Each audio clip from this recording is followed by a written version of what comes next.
Hello guys, kumusta? Dito tayo ngayon sa town. Alas 5 pa lang ng hapon pero napakadilim na.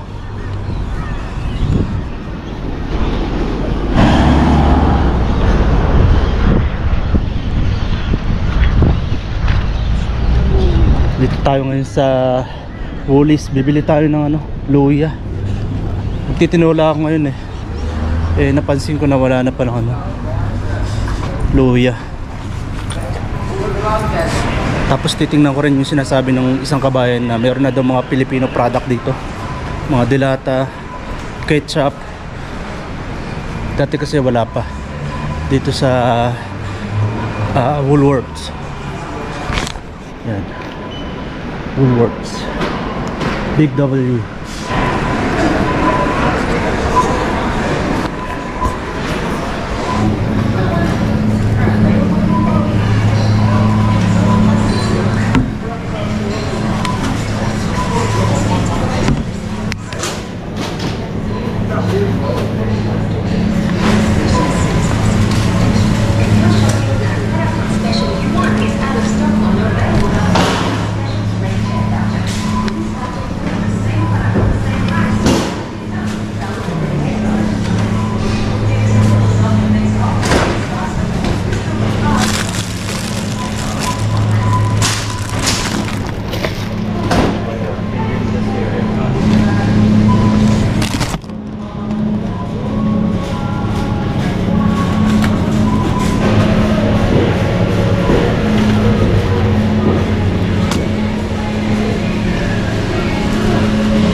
Wala yung siling panigang talaga pero halos pareho lang naman ito.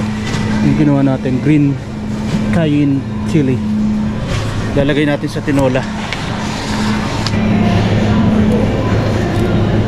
Mukhang pahinog na to tatry ko sana kung pwede sa tinola, pero parang naninilaw na siya, so ibig sabihin pahinog na. Pero pwede pa naman siguro ilagay sa tinola to. 450 per kilogram. Kaso baka hindi malagay lahat malaki masyado. Doon na lang tayo sa sa sayote na lang tayo. Walang tayo ng isang piraso. Ang lagay lang.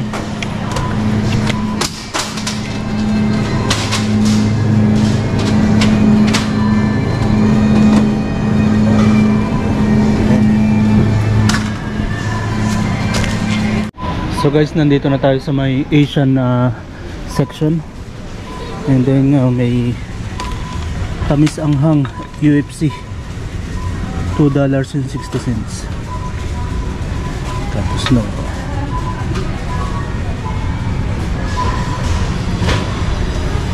so meron na mga Filipino product dito guys sa Woolies. Ito naman $3.50. So kukuha tayo nitong isang ketchup. Tingnan ba natin kung ano pa yung mga makikita natin Filipino product dito.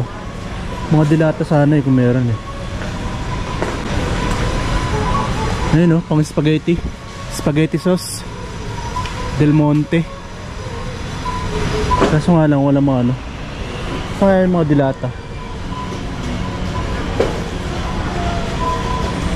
Tapos pancit canton sana, naglagay rin sana sila kaso wala pa. So yun lang yung nakita natin na Filipino product, spaghetti sauce, tapos yung ketchup, tapos itong Knorr seasoning chili liquid. Yan So malamang meron pa mga ibang Filipino product dito kaso hindi ko lang makita kaagad siguro. Ito guys, mga pineapple slice. Sa ano siya, sa Dole. So made by Philippines, product ng Philippines. And manufactured by Dole Philippines Inc.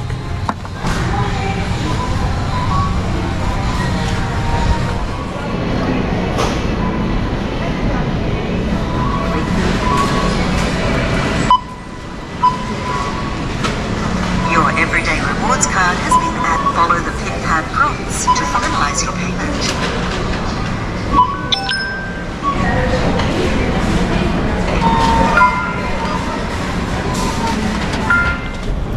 So yun guys, nakalabas na tayo ng Woolies. At ano na tayo ngayon, pabalik na tayo sa parking. Hindi ko alam kung nalock ko na naman yung ano, nalock ko ba yung sasakyan. Lagi ko nakakalimutan. Tapos yun, napagastos ulit tayo ng $39 kasi ang dami nating na idagdag na binili. Sabi ko luya lang, tsaka hindi nga nakalak. Luya tsaka yung ano,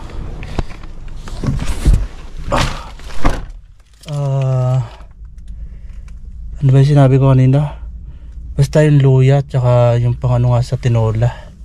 Kumuha ako ng sayote, isang piraso, $2. Tapos yun, kumuha na ako ng isang ketchup. Yun nga, yung banana ketchup na UFC. Yan, and hindi pa rin pala ganun karami yung product na nandyan na galing sa Pilipinas. Ilang piraso lang yung nakita ko. Yan, ketchup, tapos yung seasoning, tapos ano pa ba yung isa? Yung Dole, yung pineapple juice. Akala ko naman marami na. Ni-expect ko meron mga dilata, noodles, lalo na yung pancit canton, pero wala pa rin pala. So hopefully maglagay sila ng mas marami pang mga Filipino product. Alas 6 pa lang pero napakadilim na. Unlike kapag summer, 8 o'clock maliwanag pa, mag 8 o'clock.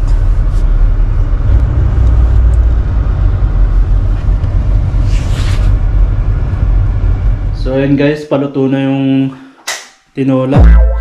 So patay na natin apoy. Yan, natin siya guys. Mukha naman siyang tinola. At yan, titikman natin. Wala tayong daon ng malunggay o kaya daon ng sili. Kaya ang nilagay lang natin sayote. Tapos nilagyan na lang natin ng pechay. Tapos itong siling green. Hindi siya katulad ng mga siling pang sigang sa Pilipinas, pero ayos din naman. Tikman natin. Sarap. Sarap. So bali hindi ako kumakain ng kanin sa gabi, so magpapapak lang tayo nito ngayon. Sabaw, tsaka yung gulay. Ayan siya guys. Bihira akong magluto. Actually hindi talaga ako nagluluto, pero sambahan lang din. Nood-nood lang sa YouTube. And mag-isa lang naman ako sa bahay ngayon, kaya yun na yun. Kung ano yung maglasa, yun na yun. So dahil nga hindi ako nagkakain sa gabi, yan, papapak lang ako ng sabaw tsaka ng gulay. Tapos kumuha ako ng isang piraso ng manok, isang hiwa. Niluto ko siya kasi para bukas na umaga hindi na ako magmamadali na lutuin pa kasi pambaon nga. Tsaka ang hirap bumaon ngayon sa umaga kasi malamig ang panahon. Winter na kasi next week. Umpisa na ng winter season. At yun, nahirapan akong gumising sa umaga. Kahit na may alarm, pag tumunog yung alarm, minsan di pa ako basta-basta bumabangon. Kasi nga, sarap matulog.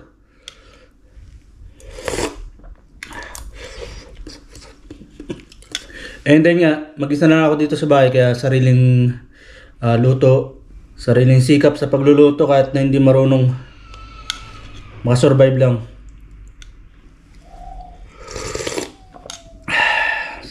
Sarap. May umiiyak na bata sa kapitbahay.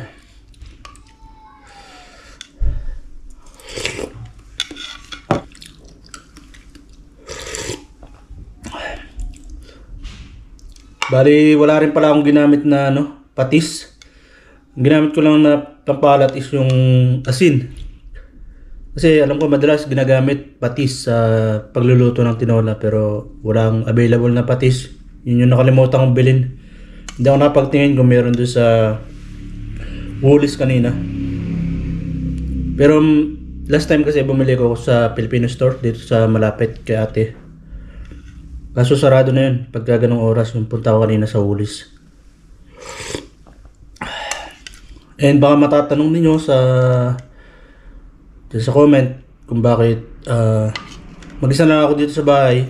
Kasi nga lumipat na yung kasama ko dito sa bahay. Lumipat na ng ibang state. Lumipat na ng trabaho. So ngayon nasa na siya, Queensland. And bumiyahe lang siya ng nag-drive. At ang biyahe niya is kulang 20 hours. And kanina nga nakausap ko kasi binenta namin yung toolbox niya. Yun, nabili na rin yung iniwan niyang toolbox. Kaya tinawagan ko siya kanina. And yun, okay naman daw doon kasi marami silang Pilipino. 10 yata sila doon sa workshop. Ngayon, dyan sa workshop na pinapasukan ko, 2 na lang kaming Pilipino. At malamang sa malamang baka ako lang maiwan. Kasi may plano na rin yung isa. Pero ako din, may plano na ako. Pag hindi ako tinaasan ng sahod, possible na malis na rin ako. And baka pag nagkabakante dun sa nilipatan ng kasama ko dito sa bahay dati, titimbrihan nila ako kung merong available. Kasi kaya siya nakapag-apply doon, may nag-resign na isang Pilipino din. Kaya nagkaroon ng isang bakante. Kaya nakapag-apply siya doon. At the same time, may kilala ko si Sharon. Katrabaho niya dati sa Qatar. Tapos yung isang kasama rin namin dati dito sa bahay, nandun din. So kaya hindi siya masyadong nahirapan na makapasok doon. Kasi nga may kakilala.